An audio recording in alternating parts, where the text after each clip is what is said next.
Magandang umaga po, Kabasura Vlog. Ito po yung buhay ng basurero po, mga Kabasura Vlog. Ganito po yung hanap buhay namin. Bago namin ibebenta sa junk shop, ganito po kasi yan eh.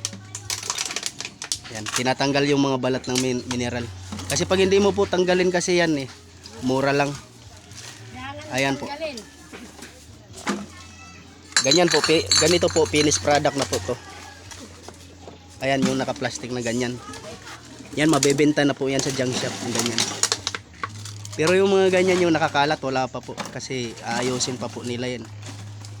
Bago namin maibenta sa junk shop. Ayan, binabalatan po nila.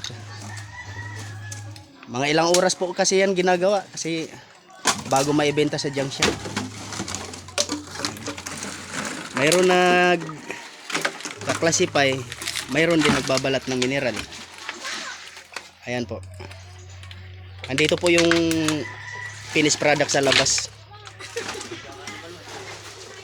Ayan po.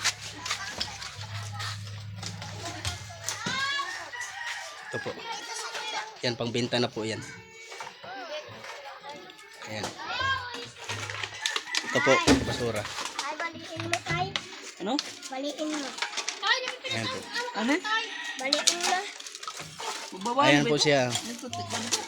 Yan sila po nagbabalat ng mineral. Dito lang. Dahil po matatanda na po sila, yan na lang po ang gawain nila. Ayan po.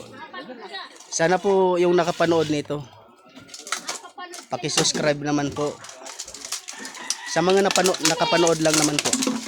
Yung gusto lang po yung video ko. Marami pong salamat, Kabasura Vlog. Thank you.